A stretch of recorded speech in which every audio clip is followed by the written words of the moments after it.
हमें कुछ नहीं समझ में आ रहा हमारा क्या होने वाला है। हमें तरह तरह के नशे दे दिए गए हैं और उनमें धुतते हैं हम। क्लाइमेट चेंज के इतने तरह के उपद्रव हैं, ऐसे ऐसे परिणाम हैं, मुझे समझ में नहीं आता मैं कौन सा छोर पकड़ूं, कहां से बात शुरू करूं, किधर को ले जाऊं।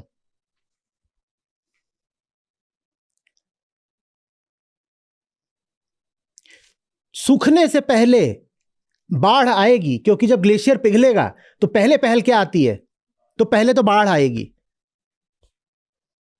पहले बाढ़ आएगी, फिर एकदम पूरा सूखा पड़ जाना है। जिस लद्दाख की वहां पर बात हो रही है भाई, वो हिमालय का हिस्सा है।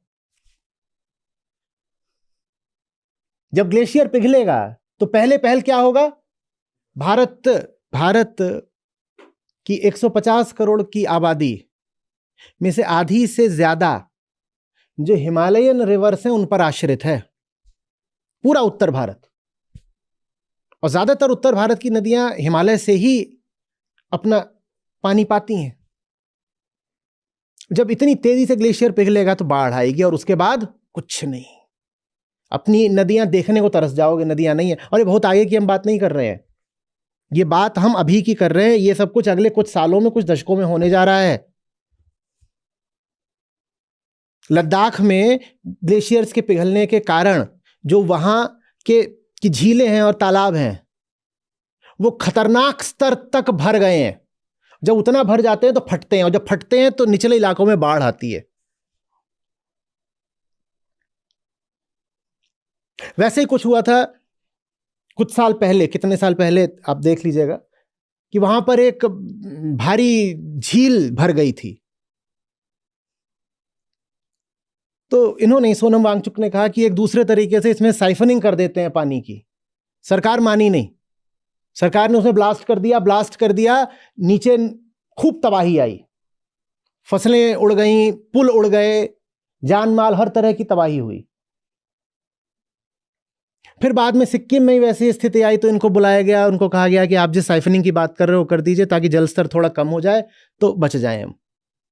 बात समझो, आप नहीं समझ सकते कि कितनी बर्फ जमा है ये हिमनदों में। इन्हें हिमनद बोलते हैं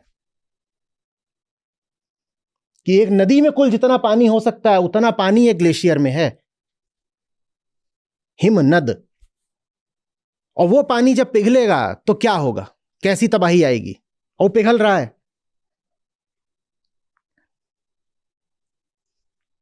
और उसके पिघलने से मैं आपसे पहले भी बता चुका हूं कि एक बहुत गंदा फीडबैक साइकिल शुरू होता है। बर्फ का रंग सफेद होता है, बर्फ पर जब धूप पड़ती है तो बर्फ उसको वापस रिफ्लेक्ट कर देती है। लेकिन जैसे जैसे बर्फ पिघलती जाती है, और बहुत तेजी से पिघल चुकी है, पिघल रही नहीं है, पिघल चुकी है, वैसे वैसे बर्फ के नीचे की जो मिट्टी और चट्टाने हैं वो एक्सपोज होते जाते हैं और वो सूरज की रोशनी को सोखते हैं। बर्फ नहीं सोखती, वो सोखते हैं। जब वो सोखते हैं तो गर्म होते हैं, वो गर्म होते हैं तो बर्फ और पिघलती है। जब बर्फ और पिघलती है तो रॉक्स और ज्यादा एक्सपोज होती हैं। जब रॉक्स और ज्यादा एक्सपोज होती हैं तो वो और ज्यादा सनलाइट एब्जॉर्ब करती हैं। जब वो और ज्यादा सनलाइट एब्जॉर्ब करती है, बर्फ और पिघलती है, बर्फ और पिघलती है तो और ज्यादा रॉक्स एक्सपोज होती हैं। ये एक ऐसे निगेटिव फीडबैक साइकिल चलता जाता है। और वही जो पानी है जो पिघल रहा है, जब उस पर धूप पड़ती जाती है और तापमान बढ़ता जाता है तो पानी क्या बन जाता है, भाप, वाटर वेपर, H2O। और H2O अपने आप में ग्रीन हाउस गैस होती है। ग्रीन हाउस गैस कोई सिर्फ कार्बन डाइऑक्साइड थोड़ी ही होती है, कार्बन डाइऑक्साइड से कहीं ज्यादा बड़ी ग्रीन हाउस गैस मीथेन है। N2O, H2O, ये सब ग्रीन हाउस गैसेस हैं।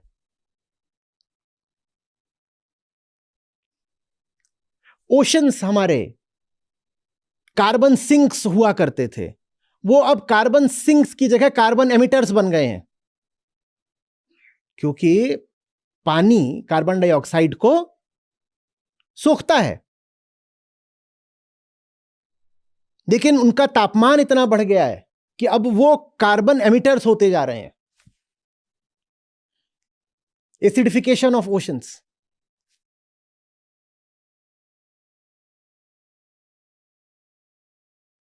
बात कुछ कुछ समझ में आ रही है? पानी का जल स्तर, अब ये जो पिघलेगा पानी, जो ये बड़े बड़े ग्लेशियर है, ग्लेशियर सिर्फ लद्दाख में नहीं है, हम आर्कटिक की, अंटार्कटिक की भी तो बात करेंगे। वहां से जो पिघलता है पानी वो जाता है समुद्रों में, और उससे समुद्रों का जल स्तर क्या हो रहा है? बढ़ता जा रहा है, बढ़ता जा रहा है, बढ़ता जा रहा है। आपको क्या लग रहा है हमारे बंबई जैसे शहर बचने वाले हैं क्या? जितने हमारे तटीय शहर हैं, चेन्नई, मुंबई, इन सब की जनसंख्याएं बहुत बहुत खतरे में आ चुकी हैं, और वो खतरा कहीं से टल नहीं रहा है। 2015 में पेरिस में बड़ा समझौता हुआ था, और 2015 के बाद से ग्रीन हाउस गैसेस का उत्सर्जन घटने की जगह और बढ़ गया है।